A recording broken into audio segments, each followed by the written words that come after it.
Hey guys, welcome back. So today we're out at the range with a new Ruger 5.7 by 28 millimeter carbine.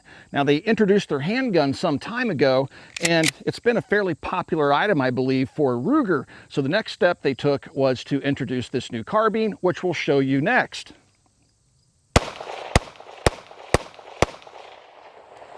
That's the pistol. Nice shooting pistol. This is the new carbine, and this is what I want to show you today.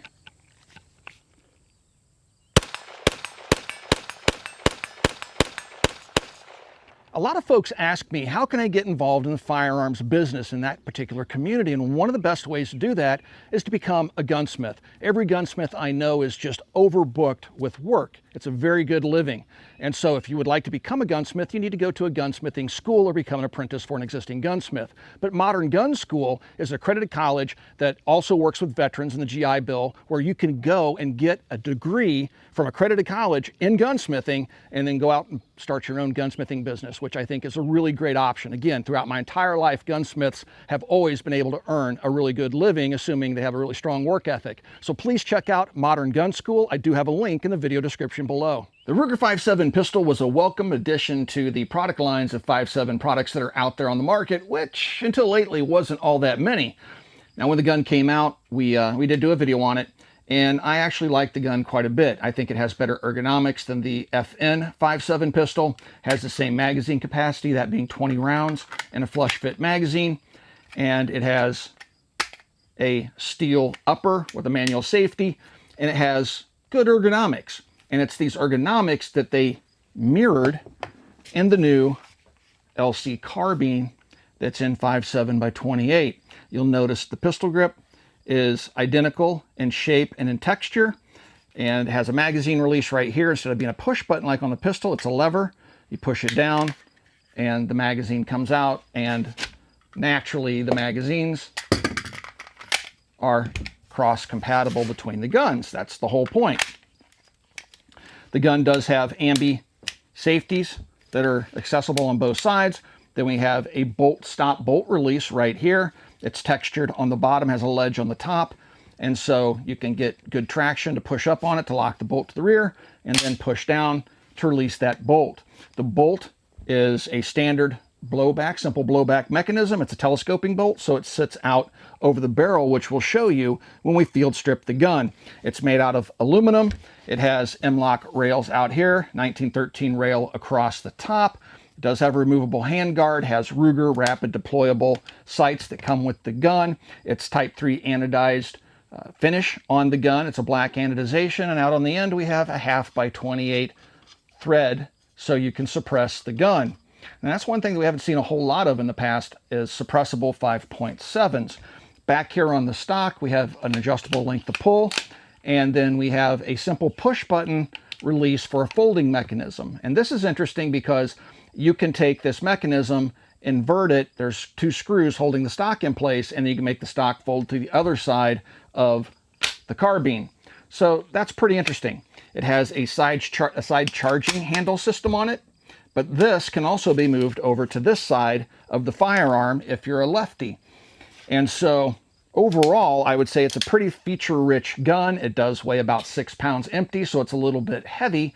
And then I have a Sig Sauer red dot sight on the top of it.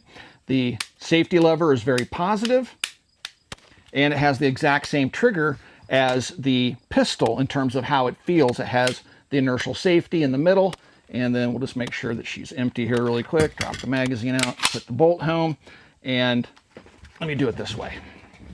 So you can kind of see, take up the slack, take the safety off, take up the slack, hits right there, push back and creep, creep, creep, and bang, and it has some over travel.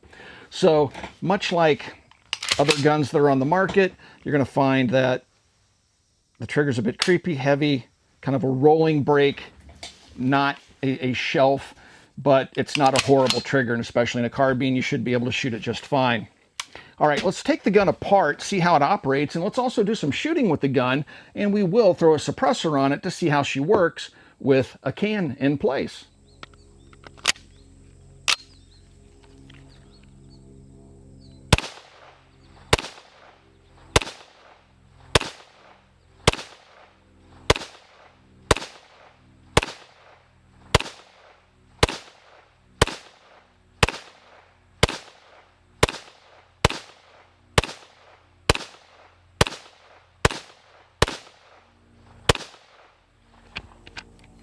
The ergonomics on the gun are really good. You do have QD mounting points back here on the stock and back here on the receiver, and you'll find those on both sides. If you want to use a mounting point up here, you have to get an M-lock accessory for a QD mount, but it does have them in the rear. The adjustable stock is nice. You just pinch and pull, and you set it to the length that you like. I like it at a further length because this knuckle, when I'm firing, if I get my face too forward, it will hit me right in the upper part of the lip. But remember, you can reverse this and cause the stock to fold to the other side of the firearm if that becomes an issue for you. Now the gun locks open on the last shot fired, and remember, the magazine release is a push down lever. So when I'm ready to charge the weapon, I insert a fresh magazine, reach up there, hit the bolt release, and the weapon is now ready to fire. Now it's extremely controllable.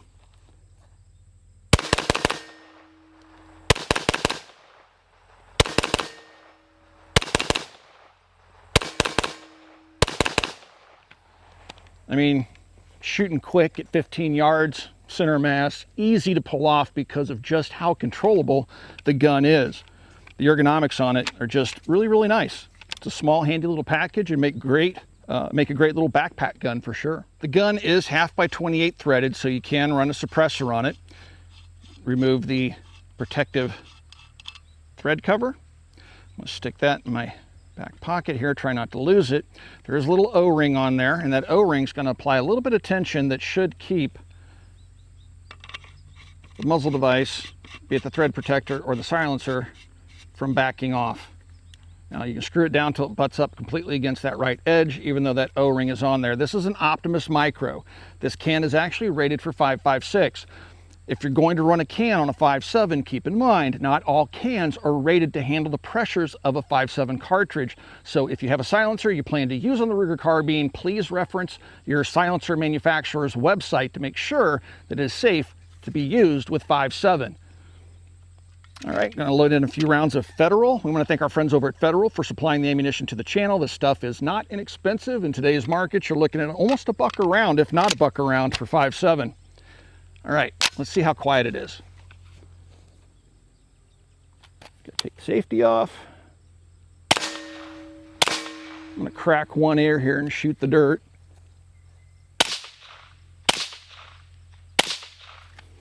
Pretty quiet, just a sonic boom.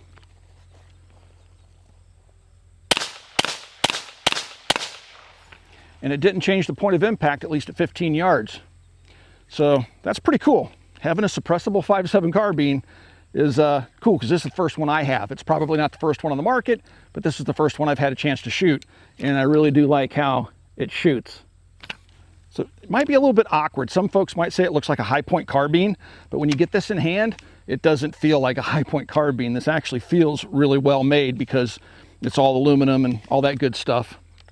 And that familiar grip is good to go. Field stripping the gun is pretty simple to do and doesn't require any specialized tools. So first we're going to want to drop the magazine out of the gun, check the chamber, make sure that the weapon is empty.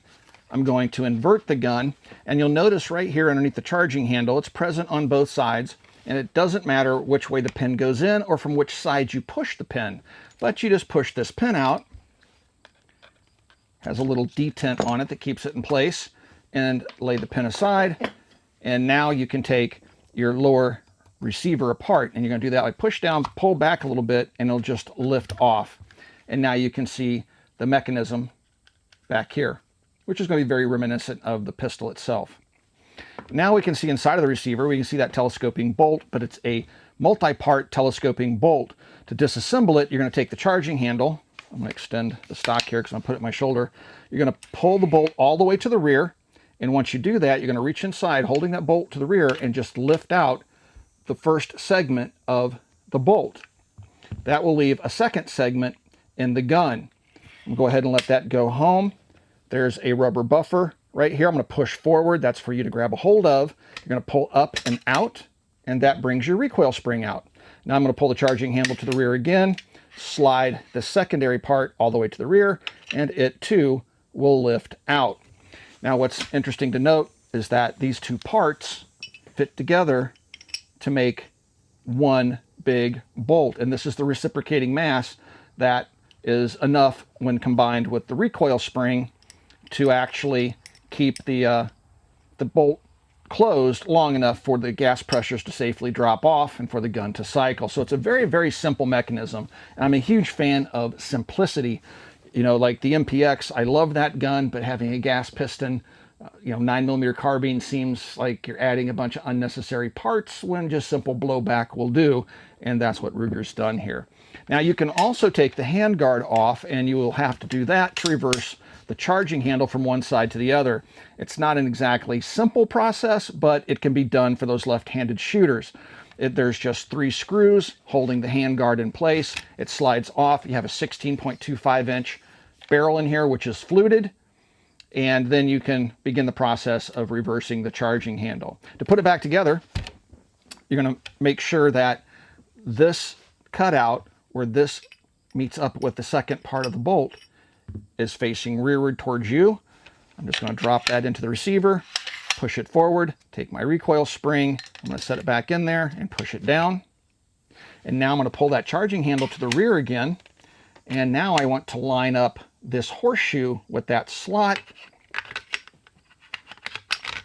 Like that, push the bolt all the way down, and she's back together. Take your lower assembly, kind of start back a little bit, push down and forward, take your cross pin, put your cross pin in there, push it till it's flush, it'll kind of click, and now the weapon is back and ready to shoot. So the disassembly and stuff, very easy to do, no tools required, and I love the simplicity of the action.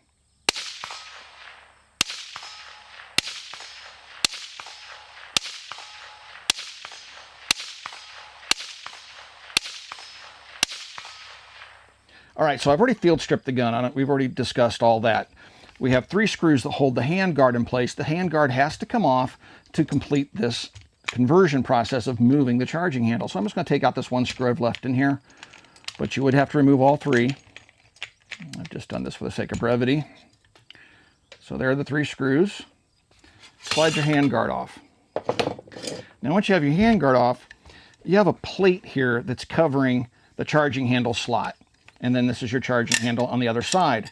There is a detent right here, and that locks that in the forward position. So when you're shooting it, it's a non-reciprocating charging handle, so it won't fly back and hit you in the thumb when you're shooting it. It locks it in the forward position. All right, so let's take that apart. First, you're going to want to use a tool. For me, I just use a bullet tip. There's a little round spot right here. Okay, you're going to want to push this forward. And be careful. I put my thumb right here where this index finger is.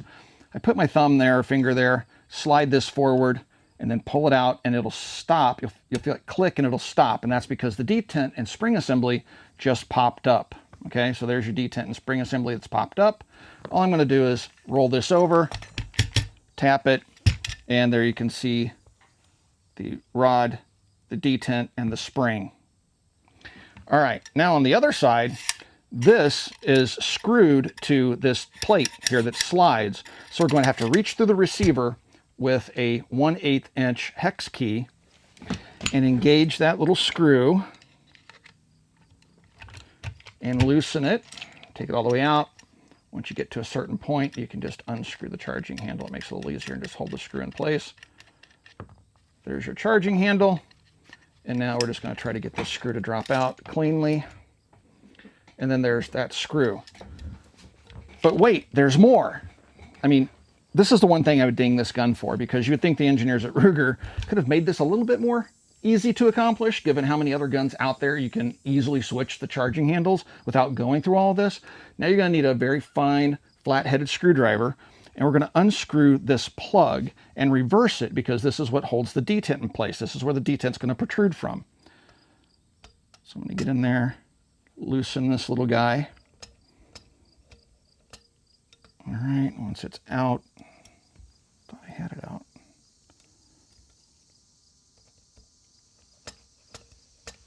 Okay, once it's out, there we go. Gonna flip it over, and we're gonna put it on this side. Now there's all sorts of holes and things for this stuff to fall through, very small pieces. It is not super simple, but it's not impossible. And now I'm just going to screw this down again on the other side, being careful not to cross thread it, and there's no reason to overly tighten it. The plate will hold the screw in place. All right, so I just snugged that, and now what I want to do is take this piece off.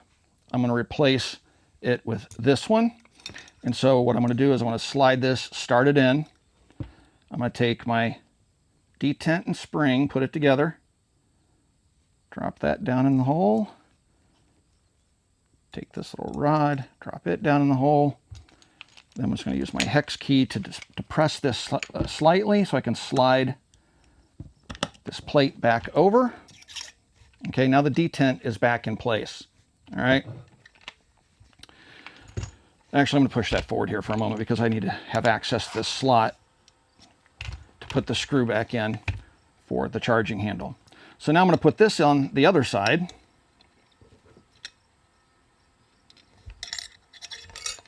You know what I did?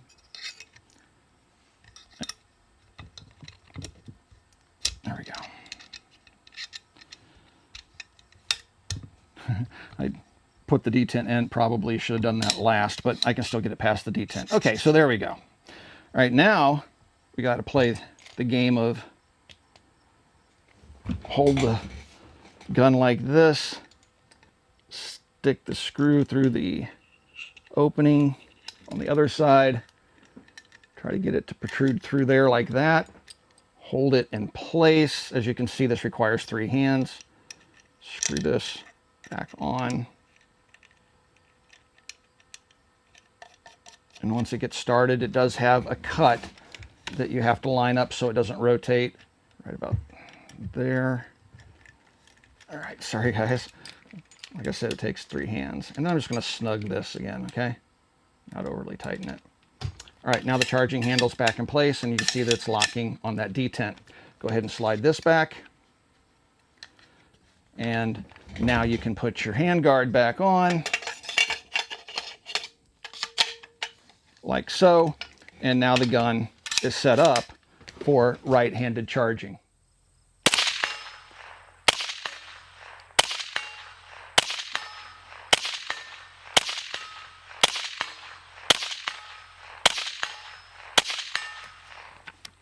So we've spent the afternoon shooting the gun thanks to our friends at Federal for the ammunition, because 5.7 ammunition obviously is not very cheap. We have 2 different flavors on hand this afternoon. We have the lead stuff, which is just the standard American Eagle. Then we also have the lead-free stuff, which has the green tip.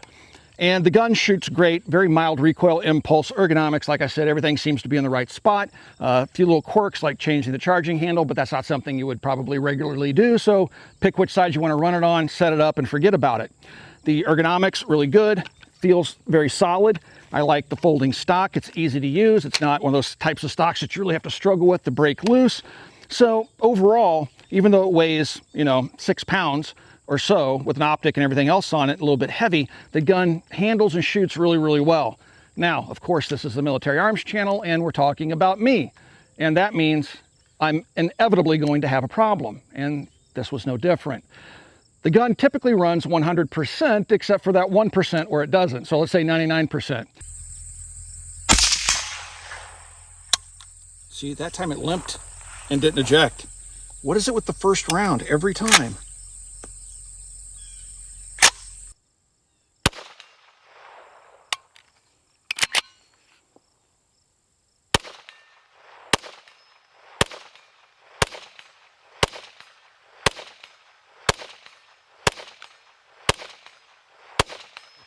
And we couldn't quite figure this one out. We thought perhaps it was ammunition related, so we went from the leaded ammo to the non-lead stuff, and it still happened. We had it happen with the suppressor in place, and we had it happen without the suppressor in place, but it only happens every once in a while, and it is always the first round in the magazine. Only the first round in the magazine. That first shot, doesn't matter if you lock the bolt to the rear and load it by dropping the bolt release, or if you insert the magazine and manually load it. Doesn't matter which way you do it, that first shot comes off as a squib load. It doesn't cycle the action. Run the bolt, and then the rest of the magazine will fire just fine. Again, I can't stress this enough. It's just the first round in the magazine. Can't figure that one out. We looked and looked and tried to sort it out and just simply couldn't. So I don't know if they all do that or if it's just something to do with the federal ammunition it doesn't like, but that's a pretty standard ammo. You got that and FN to choose from outside of the boutique stuff. So just know that that was just kind of an oddball thing that happened. Again, not all the time, but when it would happen, it was just annoying. So the gun retails for $979. What they're going to sell for when they actually hit the shelves, I don't really know. And it does have compatibility with the Ruger magazines for the pistol, obviously, but we also found out that the PSA Rock, which is a 5.7 pistol, its magazines, which hold 23 rounds, will also fit in this gun as well. All right, guys, if you have any questions about today's video, please post those questions down below. If you have any comments, please make them, because many times those comments, when we read them, give us ideas for future videos. If you'd like to support us here at the Military Arms Channel, the best possible way to do that is to become part of our Patreon family. There is a link in the video description below. And last but not least, please swing by, check out Copper Custom. Thank you for 14 years of support, and we'll talk to you guys soon.